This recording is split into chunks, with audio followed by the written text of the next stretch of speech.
ثم ارجع البصر كرتين ينقلب إليك البصر خاسئا وهو حسير.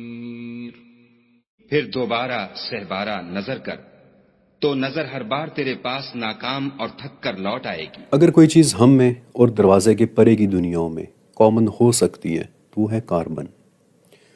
ہماری دنیا کی تمام زندگی کاربن سے بنی ہے، کیونکہ کاربن کی ایک خاصیت ہے جو باقی کسی اور ایلیمنٹ میں نہیں ہے، اور وہ یہ کہ کاربن بہت آسانی کے ساتھ بڑے لیکن پیچیدہ قسم کے مالیکیولز بنا سکتی ہے. ایسے مالیکیولز جو آرام سے ٹوٹتے نہیں ہیں، بکھرتے نہیں ہیں. کاربن کی ایک اور خاصیت ہے کہ یہ کاربن ایٹمز اپنے چاروں طرف دوسرے ایٹمز کے ساتھ بانڈنگ کر لیتے ہیں، جس کی وجہ سے کاربن وہ چیز بن جاتی ہے جو سب سے زیادہ کمپاؤنڈ بنا سکتی ہے. مثلاً کاربن کوئلہ بھی بناتی ہے جو کہ ایک کمپاؤنڈ ہے، کاربن ہیرا بھی بناتی ہے جو کہ دوسرا کمپاؤنڈ ہے، اور کاربن سنگ مرمر بھی بناتی ہے جو کہ تیسرا کمپاؤنڈ ہے. اور ہم بھی اسی کاربن سے بنے ہیں، یعنی کہ کالی سڑی ہوئی کھنکھناتی ہوئی مٹی، کاربن بیسڈ لائف. اور کاربن اس کائنات میں ہر طرف موجود ہے.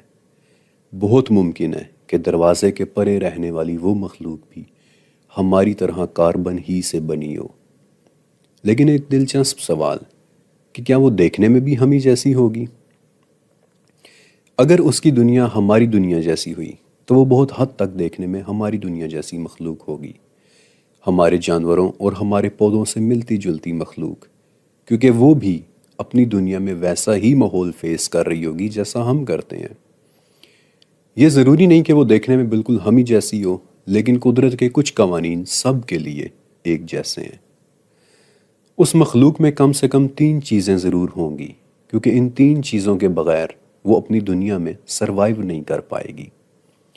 پہلی چیز کسی قسم کی کم سے کم 2 آنکھیں، یا پھر کسی قسم کے 2 ایسے ریسیپٹرز کہ جن سے وہ اپنے ماحول کو دیکھ سکے گی، سمجھ سکے گی، کیونکہ صرف تب ہی وہ اپنے ماحول کو ریسپونڈ کر پائے گی.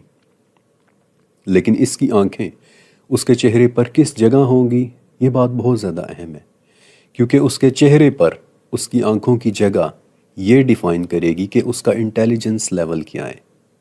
میں آپ کو مزید آسان زبان میں بتاتا ہوں.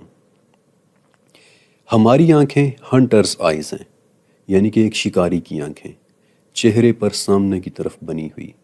اور میرا آپ سے ایک سمپل سا سوال ہے کہ زیادہ سمارٹ یا انٹیلیجنٹ کون ہوتا ہے، شکاری یا پھر شکار؟ شکاری ہمیشہ اپنے شکار سے زیادہ سمارٹ ہوگا، سمجھدار ہوگا. اس کی آنکھیں اس کے چہرے پر سامنے کی طرف ہوتی ہیں، مثلاً شیر یا پھر ٹائیگر، جبکہ شکار کی آنکھیں عموماً اس کے چہرے کی سائڈز پر ہوتی ہیں، مثلاً خرگوش یا پھر ہرن. لیکن ایسا کیوں ہے؟ کیونکہ شکاری کو شکار کے بالکل قریب 0 رینج تک پہنچنا ہوتا ہے. اسے دیکھنا ہوتا ہے کہ شکار پر حملہ کب کرنا ہے. اسے پتہ ہونا ہوتا ہے کہ چھپنا کیسے ہے، ماحول میں ڈھلنا کیسے ہے، شکار تک خاموشی سے پہنچنا کیسے ہے. یہ تمام ٹاسک صرف ایک سمارٹ دماغ ہی کر سکتا ہے. جبکہ شکار کو کیا کرنا ہوتا ہے؟ اسے صرف ڈر کر بھاگنا ہوتا ہے.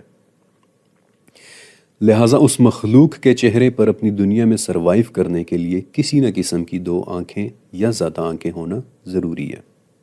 دوسری چیز جو اس میں ضرور ہوگی، کسی قسم کے جسمانی کنٹرولز، کسی قسم کے ہاتھ، کسی قسم کے پنجے، کسی قسم کے ٹینٹیکلز، کیونکہ ہمارے ہاتھ وہ آرگنز ہیں کہ جن سے ہم اپنے ماحول پہ اثر انداز ہوتے ہیں، اسے مینیپولیٹ کر سکتے ہیں، اسے بدل سکتے ہیں، اس میں چھپنے کی جگہ بنا سکتے ہیں، اس میں اپنے بیٹھنے کی جگہ بنا سکتے ہیں.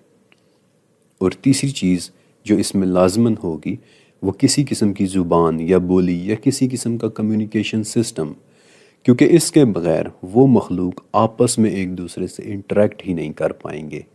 اس کے بغیر وہ افزائش نسل نہیں کر پائیں گے. امیجن کریں کہ آپ کو اس پہلے ہال میں کتنی حیران کن مخلوقات دیکھنے کو مل سکتی ہیں، 2 آنکھوں والی بھی اور کئی آنکھوں والی بھی. ایسی مخلوقات جن کے کئی ہاتھ ہو سکتے ہیں، ایسی مخلوقات جن کے کئی پنجے ہو سکتے ہیں، ایسی مخلوقات جن کے ہزاروں یا سینکڑوں یا درجنوں ٹینٹیکلز ہو سکتے ہیں، ایسی مخلوقات بھی جو چیختی چنگاڑتی ہوں گی، ایسی مخلوقات بھی جو انتہائی تیزی سے بھاگ سکتی ہوں گی، ایسی مخلوقات جو فوراً زمین کھود کر اس میں چھپ جائیں، یا ایسی مخلوقات بھی جو اپنے پنجوں سے زمین کھود کر چھپی ہوئی چیزوں کو باہر نکال لیں۔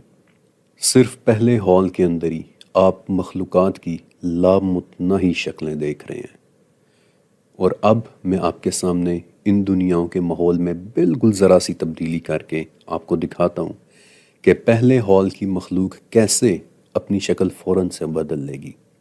مثلاً کیا ہوگا اگر دروازے کے پرے کی دنیا میں دن تھوڑا سا لمبا یا تھوڑا سا چھوٹا ہو؟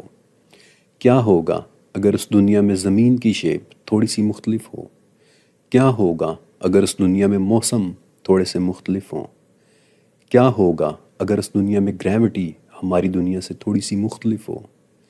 کیا ہوگا اگر اس دنیا کے سورج کی روشنی تھوڑی سی مختلف ہو؟ اگر دروازے کے پرے کی دنیا میں دن زیادہ لمبا ہوگا تو وہاں موسم شدید ہوں گے۔ لمبے دنوں کا مطلب ہوگا زیادہ عرصے کے لیے گرم موسم، اور ایسے میں اس دنیا کی مخلوق کے جسم پر زیادہ بال نہیں ہوں گے کیونکہ اسے خود کو گرم رکھنے کی زیادہ ضرورت نہیں ہوگی۔ لیکن لمبی راتوں کا مطلب ہے طویل سردیاں، جہاں رہنے والی مخلوقات کا جسم ان سردیوں کو برداشت کرنے کے قابل ہونا ہوگا، اور اس سردی کو برداشت کرنے کے لیے اس مخلوق کے جسم پر بال بہت زیادہ ہوں گے۔ فر سے بھرے جسم والی مخلوق، زیادہ بالوں والی مخلوق۔ اگر دروازے کے پرے کی دنیا میں گریوٹی تھوڑی سی کم یا تھوڑی سی زیادہ ہو تو اس سے کیا فرق پڑے گا؟ اگر وہاں کی زمین پر گریوٹی زیادہ ہوئی تو اس دنیا کی مخلوق کی ہڈیاں اور مسلز یعنی پٹھے بڑے بڑے ہوں گے تاکہ وہ اس کے جسم کو زیادہ سے زیادہ گریوٹی میں کھڑے ہونے کے قابل بنا سکیں، اور ایک بڑے جسم کی وجہ سے ان کے دل بھی بڑے اور زیادہ طاقتور ہوں گے تاکہ وہ ان کے بڑے مسلز اور بڑے پٹھوں اور بڑے جسموں میں خون کی سپلائی کو بہتر طریقے سے سپورٹ کر سکیں۔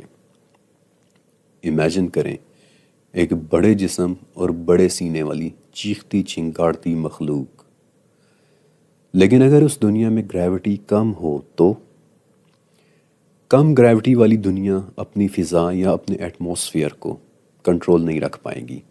اس کی فضا کم گریوٹی کی وجہ سے ٹوٹ کر بکھر جائے گی، اور ایٹماسفیئر نہ ہونے کی وجہ سے اس دنیا کی زمین کی سطح اس کی مخلوق کے رہنے کے لیے بہت مشکل ہوگی۔